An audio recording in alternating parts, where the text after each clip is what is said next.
No, no, I didn't ask for this job. It found me. And I gotta say, it's a natural fit. I started out as a t-ball coach back in the day. I feel like it prepared me for my life's mission, parking lot safety at Columbia. Yeah, I'm the PLS program manager, but you can call me coach. I am the prohibited items reminder now. I tell them to check before they leave home. But I still do the rounds around here. Hey, let's see, we got no firearms or ammunition, no explosives, no drugs or alcohol. Did you go wine tasting at Bookwalter last night? Yeah, get that bottle out of your trunk at home. No tasers or other self-defense items like sprays. No incendiary devices. That's a 5-syllable word. That means no weapons designed to cause fire. My favorite part of the job? Just connecting with people, you know? I give them the opportunity to be the best version of themselves. Have you ever thought about parking professionally? Hey, Carol! Within the lines, that's a 3-inch violation! Sometimes you gotta coach them hard. It's pretty simple. Just like t-ball. Everybody wants to do the right thing. I honestly believe that. Sometimes you just have to restate the rules. The lines, they're there for a reason. Don't park in reserved spaces, obey the speed limits, always keep your eyes on the road, watch for PEDs. Pedestrians. It's what we call them in the biz. What's the number one thing I ask of PEDs? Yeah, I'm glad you asked. First and foremost, pay attention. No texting and walking. Assume the worst of drivers in the parking lot. Can they see you? We don't really know behind that borderline tint, do we? Second, use the designated walkways. We didn't paint those parallel lines for fun, okay? They're there to keep you safe. So am I.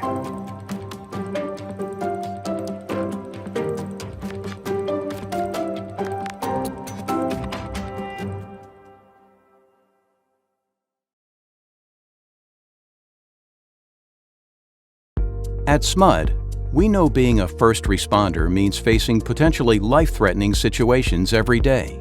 In this video, we're going to go over some basics, common electricity terms, and how our region's power system is set up. Electricity can be fatal. Let's start with some common terms. Voltage describes the force that causes electricity to flow. Current is the amount of electricity that flows.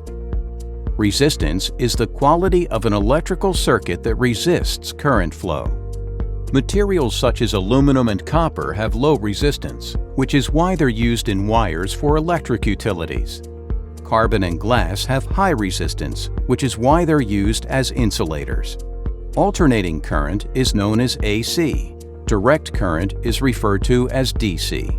Alternating current is generated with an alternator, which is a type of electrical generator that relies on a magnet that spins around, often powered by a wind turbine or steam turbine or even flowing water. That spinning motion makes the voltage and current alternate on the wire. AC is produced by power stations, which is then distributed to residential and commercial buildings. It carries both electrocution and burn hazards. In DC, the electricity flows in only one direction with constant current. A common example of a DC current is from a fuel cell, such as a battery. DC voltage carries a burn hazard with low voltages. Capacitance is a device's ability to store an electrical charge which is stored in a capacitor. The large capacitors used in the power grid are located on utility poles and in substations. They can produce lethal amounts of current even if the power is off. First responders should stay away from capacitors on fallen poles, fallen capacitors, and capacitor banks inside of substations. The main components of SMUD's electric power system are power sources, transmission and distribution lines, substations, the downtown network, and meters. First, power is generated at a power station like a gas plant or renewable sources such as solar panels or wind turbines. Next, the power passes through a transmission or generation substation to step up the voltage for long-distance transmission. Then the power is carried long distances through transmission lines, sometimes for hundreds of miles. When the power arrives at its location, it is then lowered or stepped down via use of other transformers in a distribution substation. Then the power is sent safely through lower voltage distribution lines throughout the area. Okay, that's a good start to learning some of the key terms and concepts about electricity in our region, how it works, and things to be aware of. Our goal at SMUD is to improve the quality of life in our region, and that starts with keeping everyone safe, especially you.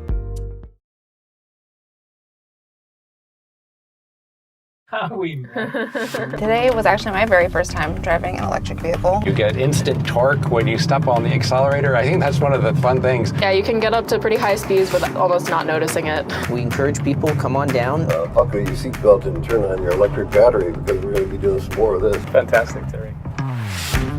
Welcome to Eugene. This is a great, convenient way for them to test one out and see how electric mobility options could fit into their daily lives. And this is just one of the most robust and pleasant partnerships that we have. Having this kind of availability and demonstrating that it works is going to be a game changer as we move forward. UWeb is doing the right thing.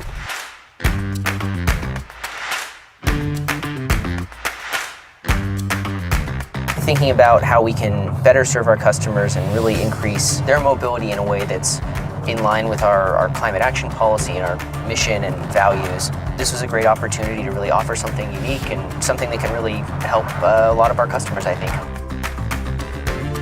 So by having this available at Iris Place, a brand new project, it helps us build a culture around this kind of sustainability effort that also decreases the cost of living for low-income people. You're not creating any tailpipe emissions, not polluting the air around you when you drive. It's been a blessing since we wrecked our car. It was perfect timing.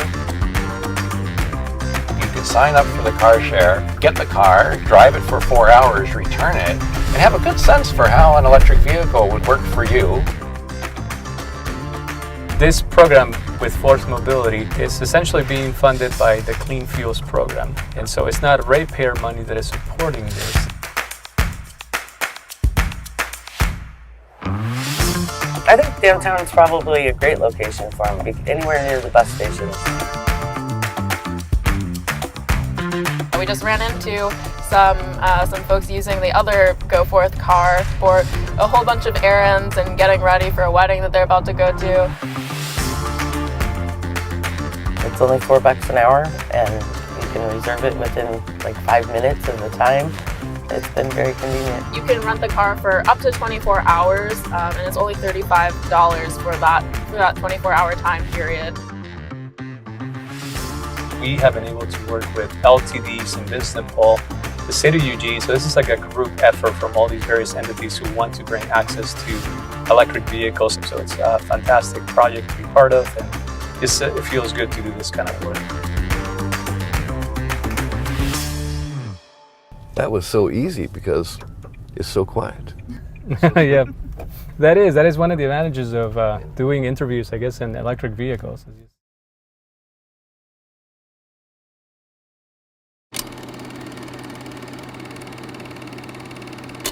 I'm happy to send congratulations to the Platte River Power Authority and all of the parties involved in the construction of this new coal-fired generating facility.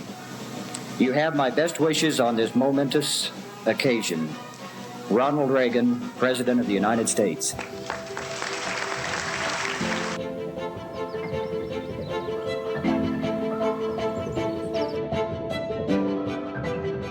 The general manager, Al Hamilton, started having discussions about, we want to control our own energy future. We want to build a world-class facility that we can grow into as 400 communities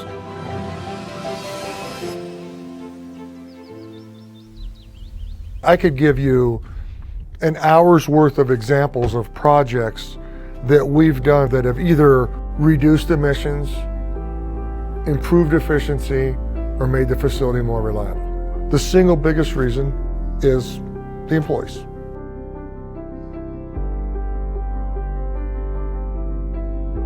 We are public power, and our owner communities, through the resource diversification policy, have told us they want us to pursue clean energy. The standard isn't going to be how many megawatts the facility produces.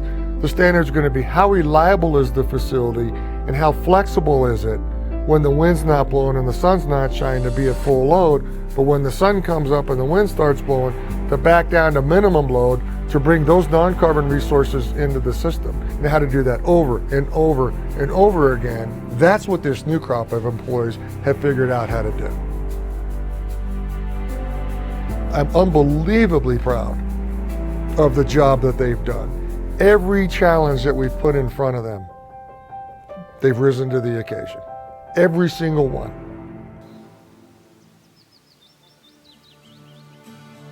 This facility's never been more important than it is right now. It can't just be clean energy.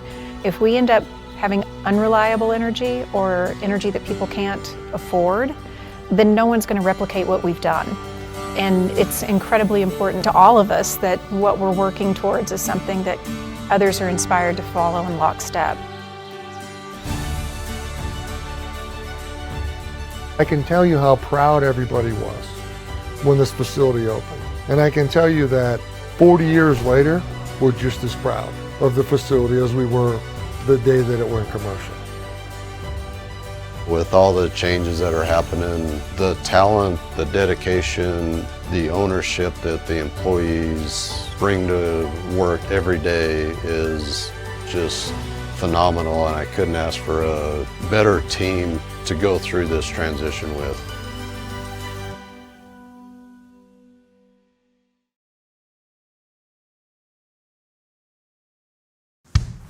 If you don't want shocks, stay away from this box. Did you just talk?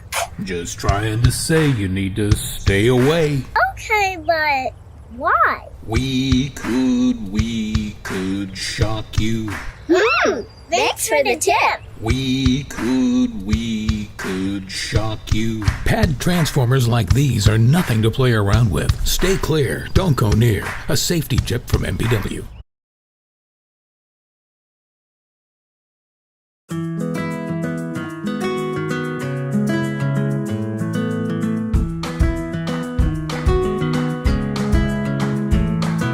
Some of the features in our home that are electric are the heating and cooling system, hot water heater, and appliances. The reason I went electric on the house is for the simplicity of building. Upfront cost of electric appliances is much cheaper and they last a lot longer.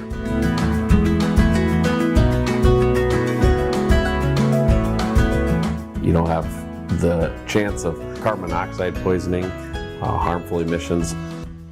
In the long run, it's better for our family, safer. My family is very important to me, so their safety is a top priority. I'm so glad that we are in our house now and that we chose to build electric.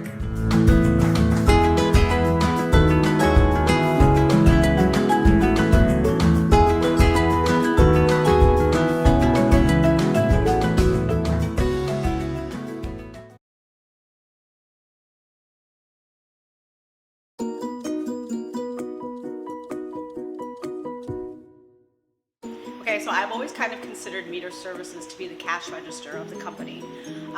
We have the mechanism, we take care of the mechanism that gathers the monthly readings. We edit the monthly readings, we look for anomalies in usage patterns, and then if we find some of those, we try to figure out, Is the customer experiencing a leak? Do we have a stuck meter? We investigate those things. We do install some meters. We've done disconnects for non-payment when we actually have to physically go out in the field and pull a meter. In-house, in my shop anyway, we do some testing and some calibration of meters. I didn't know this was going to be my lifelong career. So I came here and we did a lot of on-the-job training. I did some meter reading in the field, walked around, did service, things like that. I think the field in these recent years has become much more technological. A lot of computer work, a lot of analyzing. There does have to be a skill set there, but you also need to know how to use tools. When I started, I was a young female who didn't know how to use tools. So I had a lot of fabulous mentors that were mostly men, and they taught me how to use wrenches and how to use breaker bars and how to use my small size to my advantage. This work environment, you probably need to have a little bit thicker skin than some other work environments. We tend to work with contractors. We are pretty male dominated, and sometimes the language can be a little coarser. One of the things that I think that people don't know about metered services is that we have to be really spot on with customer service. A lot of times we are at the customer's business, we are in their home. Sometimes we're dealing with customers who are not happy with us, and we have to have some empathy. I think one of the things that is interesting about my job, and again, I didn't know that this was going to be my career, was I found that I liked the outdoor work. I found that I liked the labor work. I didn't have to go in an office and sit there from 8 to 5. I've always thought about service work. If you don't like what you're doing, just wait a couple hours, because chances are you're going to be doing something else. I mean, honestly, anything goes. You run into all kinds of stuff. I went down to change a water meter one time at a guy's house, and he didn't tell me anything. He just pointed me to the basement. And when I got to the bottom of the stairs, I set my tool. It was kind of dark, and I set my toolbox on a cage, and I looked down, and there was an alligator in it.